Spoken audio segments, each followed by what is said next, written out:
Assalamualaikum warahmatullahi wabarakatuh. Waalaikumsalam warahmatullahi wabarakatuh. Bismillahirrahmanirrahim. Walhamdulillah. Wassalatu wassalamu ala Rasulillah Muhammad ibn Abdullah wa ala alihi wa sahbihi wa mawala wa ba'd.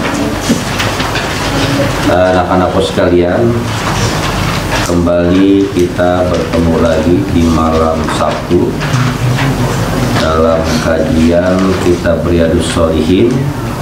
Dan pada malam hari ini bahasan kita adalah babu tahrimin namimati wa hiya naqlul kalami bainan nasi ala jihatil ifsad. Bab haramnya namimah. Wa hiya naqlul kalami. Namimah itu adalah memindahkan omongan bainan nas, di antara manusia, ala jihatil ifsad, dengan tujuan merusak. Itu namanya namimah. Kalau dalam bahasa Indonesianya namanya adu domba, sesuai dengan nyanyian lagunya Oma Irama.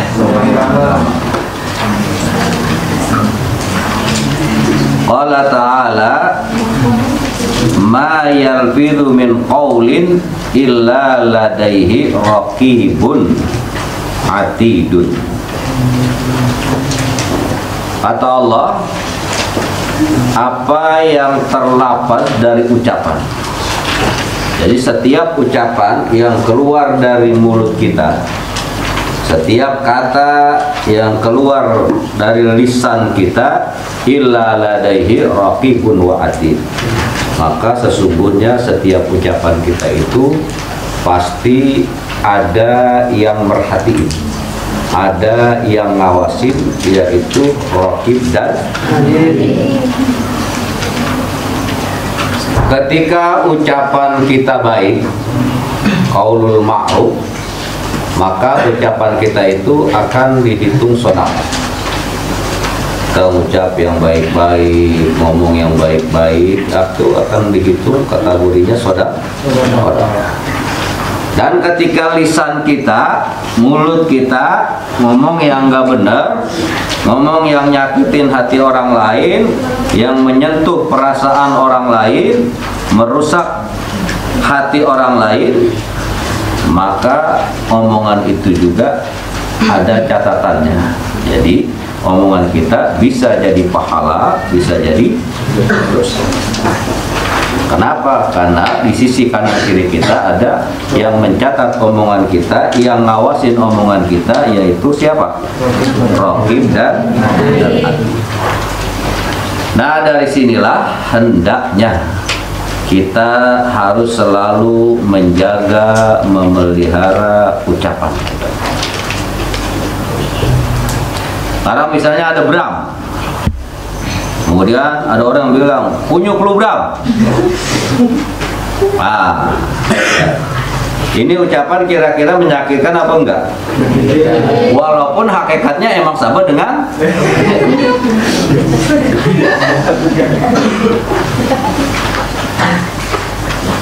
Jadi setiap ucapan kita, baik dan buruknya, ada catatannya, karena Allah telah mengutus dua malaikat. Siapa?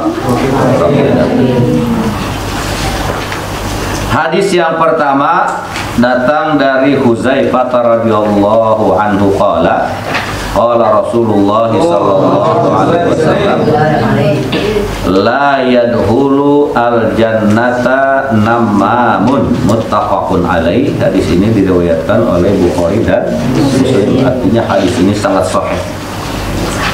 Kata Nabi, la yadkhulu al-jannata, seseorang tidak bakalan masuk surga. Kalian ngaku orang Islam, kalian ngaku orang yang beriman. Bisa jadi kalian orang Islam, tapi kalian tidak masuk ke dalam surganya Allah. Lantaran apa? Kata Nabi, la yadkhulu al-jannata nammamun, tidak akan sama sekali masuk surga orang-orang yang namam. Yang namam itu adalah orang yang suka ngadu domba. Perhatikan. Ada A sama B. Di tengah-tengahnya ada C. Ini A, B, di tengah-tengah ada siapa? C. Nah, si C ngomong sama si A. Kata si C nih sama si A, lo tahu nggak? Ada apa ya? Lo itu mulu tiap hari kejelekan lo, keburukan lo, keaiban lo mulu diceritain sama siapa tadi? Sama si B. Kemudian si C datang lagi kemana? Ke B. Kata si C ke B, lo tahu nggak? Kenapa diri lu tiap hari, tiap pagi, tiap sore, tiap apa saja, sama siapa saja, lu selalu kejelekan lu diceritain. Padahal A sama B dulunya aku berteman. Tapi akhirnya karena ada gara-gara siapa nih? Ada gara-gara C yang nyeritain kesini beda, kesini beda. Akhirnya A dan B yang dulunya baik jadi apa? Pecah dia. Yang dulunya akur, dulunya akrab, jadi pecah, marahan dia. Nah, C inilah yang namanya namam. C inilah yang kerjaannya ngadu domba. Maka si C ini kata Nabi, la yadkhulul jannata namamun. Tidak akan masuk surga orang yang suka ngadu domba. Jadi bukan ngadu domba yang kayak di Garut itu. Artinya saling menjelekkan satu dengan yang lain. Artinya ada orang ketiga yang jelekin ke sana beda, ke sana beda. Dia ngadu domba. Nah, yang tukang ngadu domba inilah yang kata Nabi diharamkan masuk ke dalam surganya Allah. Makanya kalau ngerumpi kalian itu terutama anak cewek yang suka ngerumpi. Kalau ngerumpi jangan panjang-panjang, jangan lama-lama, cukup yang penting-penting aja. Karena kalau kalian ngobrol kelamaan, nanti yang kagak ada judul omongan itu nanti akan nyambung gitu. Kemana, padahal awalnya cuma cerita biasa. Akhirnya karena kelamaan ngobrol, ngobrol itu ngayap kemana-mana. Akhirnya saja menjelekan orang lain, menceritakan keaiban orang lain, saling ngadu, kesono ngadu, kesini beda. Akhirnya dia jadi namam atau jadi namamah. Dia jadi pengadu domba. Dan orang yang seperti ini walaupun dia sholatnya rajin, bidatnya sampai pada apa sini. Kalau dia laki-laki bidatnya hitam, wah, ahli ibadah dah. Tapi kalau dia melakukan namam, dia melakukan ngadu domba satu dengan yang lain, maka kata Nabi haram orang ini masuk ke dalam surga Allah Subhanahu wa taala. Hadis yang kedua. Hadis yang datang dari Ibnu Abbas radhiyallahu taala anhuma, anna Rasulullah sallallahu alaihi wasallam marra bi qabraini faqala innahuma yu'adzabani wa ma yu'adzabani fi kabirin bala innahu kabirun. Amma ahaduhuma fakana yamshi bin namimah wa ammal akharu fakana la yastabri'u min baulihi, muttafaqun alaih. Hadis ini juga sangat sahih karena diriwayatkan oleh Bukhari dan Muslim.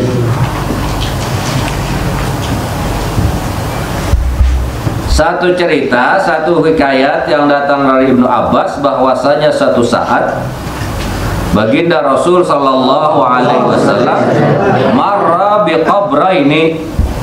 Baginda Rasul lewat di dua kuburan. Lewat di dua makam. Satu kuburan. Dan ini mudah-mudahan bukan kuburannya si Bra, bukan kuburannya siapa lagi? Si Ucup, bukan. Juga kuburan yang lain. Apa ini? Emang ada Opoy? Opoy ada? Bapak kita udah baca di Fatihah nih. Iya. Satu hari baginda Rasul sallallahu alaihi wasallam beliau lewat di dua kuburan, faqala, kemudian baginda Rasul berkata, innahuma yu'adzabani, sungguh kedua penghuni kuburan ini yu'adzabani, kedua-duanya sedang disiksa, kedua-duanya sedang diazab. Wa ma yu'adzabani fi kabirin bala innahu kabirun, kedua-duanya ini melakukan dosa yang sangat gede. Kedua-duanya melakukan dosa yang sangat berat.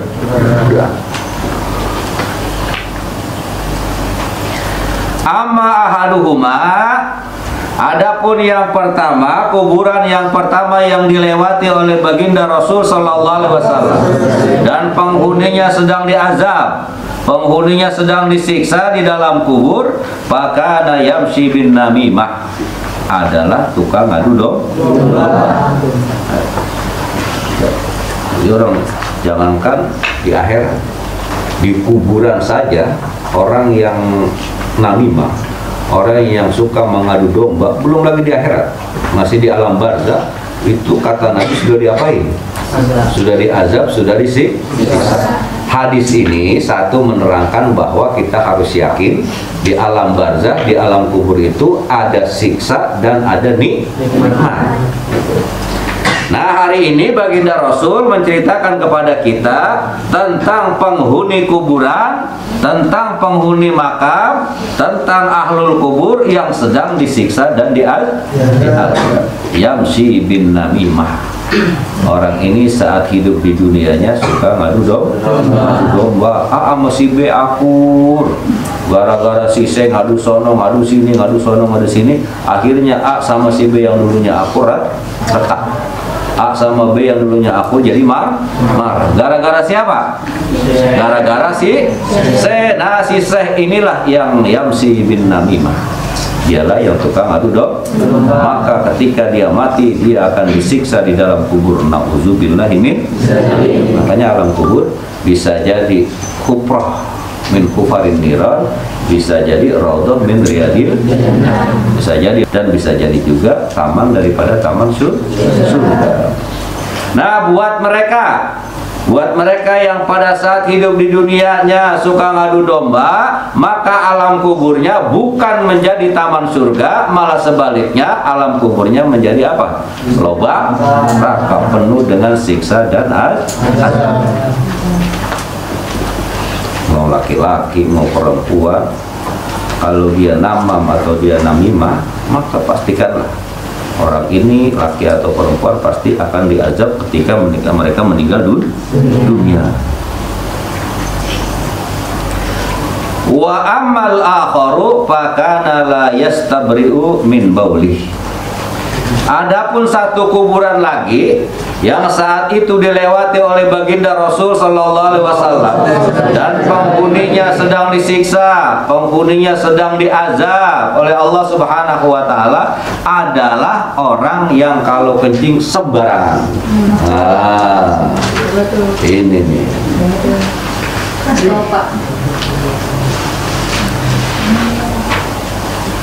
Contoh, kalau orang yang nggak tahu nggak jadi masalah. Contoh misalnya, ini biasanya nih, ya tapi nggak anak laki nggak anak perempuan, kelakuannya sama aja nih. Anak laki, padahal kan ada apa? Kloset apa namanya itu? Kloset, ya, tempat buang air besar kecil, kloset namanya. Padahal udah ada kloset, tapi dia kencing di tembok. Bisa banget. Bisa banget.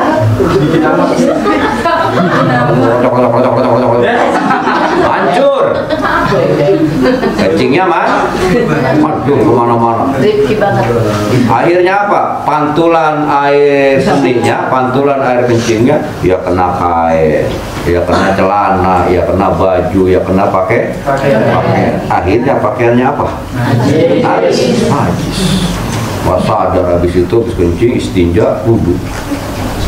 Habis wudhu sholat pakai pakaian apa? Pakai pakaian najis. Walaupun dia sholat jidatnya ke hijau. La yastabri fil bauli, Tuh udah jaga kebersihan pada saat dia buang air. Pada kencing doang, gara-gara kencing doang, bukan kalau dalam bahasa Jerman itu bukan boker, bukan.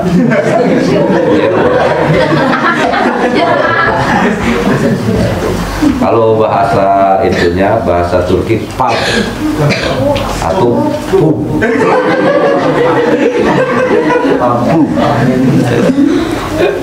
Belum lagi boker, baru kencing doang udah dapat azab kubur. Kalau kencingnya sembarang. Satu. Kemudian ketika lu kencing di tembok, di apa, kemudian temen lu nggak tahu menau, main apa namanya, jalan di pinggir, akhirnya pakaiannya kenapa tuh? Kena najis kan? Dia mah nggak tahu kalau di situnya ada apa namanya, ada kotoran kencing, kena bajunya, kena kainnya, dia mah nggak tahu. Dia mah sholat tetap, wudu, sholat tetap sah. Tapi yang tanggung jawab dosanya adalah yang kencing sembarangan. Pantaslah orang yang kencing sembarangan itu nanti ketika mati dia akan disiksa di alam kubur. Nauzubillah min. Itu nggak cewek nggak cowok. Cewek juga sama. Cewek kalau kencing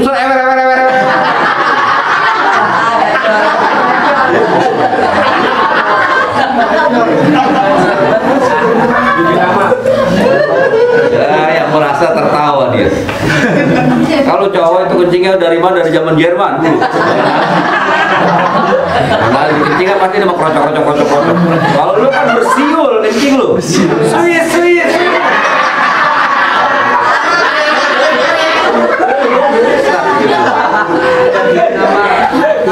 Udah. Nah, habis lu beser, habis lu kencing, karena lu kencingnya bukan di apa namanya tadi? Bukan di kloset, kencingnya di lantai. Yang merasa, aku yang merasa. Keluar dari atas, turun buru-buru, atau yang dari kamar belakang,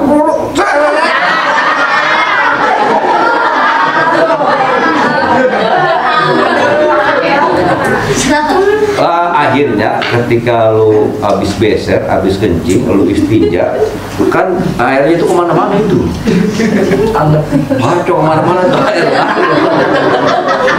air kencing lu padahal itu.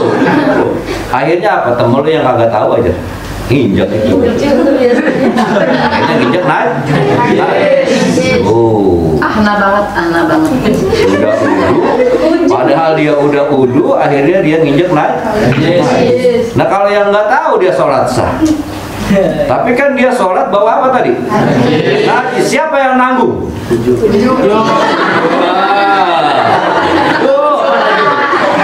Lu jangan ngewer sembarangan.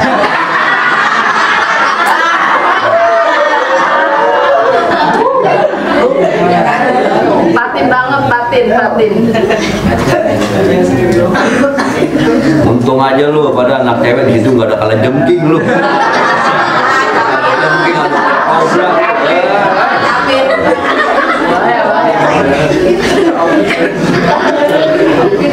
Nah, orang-orang yang kata Nabi mereka akan disiksa, mereka akan diazab oleh Allah Subhanahu wa Ta'ala, belum lagi di akhirat, baru saja di alam kubur. Yang pertama adalah mereka yang suka mengadu domba orang lain, dan yang kedua adalah mereka yang suka kencing sembarangan. Maka jaga dan peliharalah dua-duanya, jangan sampai kalian lakukan. Jangan sampai punya mulut, ada lidah yang gak ada tulangnya, ngomongnya kemana-mana.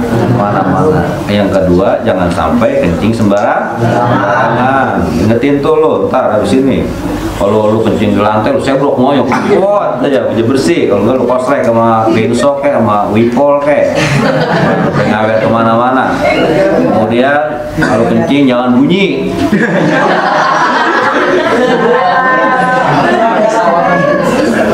Ya lu tahan-tahan kayak dikit ya.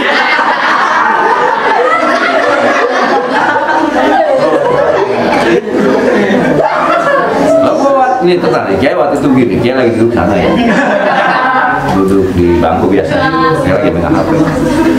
Tiba-tiba burung jalaknya berbunyi.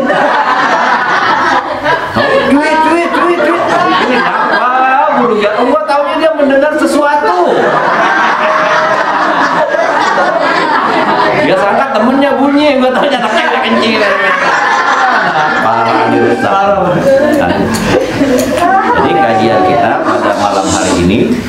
bahwa kita harus ketahui hukum daripada namimah atau mengadu domba itu adalah hukumnya haram. Yang kedua, kencing sembarangan juga haram. Ngadu domba dan kencing sembarangan itu mengakibatkan kita akan mendapatkan azab kubur. Nah, jangan sampai kita mengalami siksa dan azab kubur, maka hindarilah dua hal ini, jangan sampai kita lakukan dalam kehidupan kita sehari-hari. Wassalamualaikum warahmatullahi wabarakatuh. Waalaikumsalam.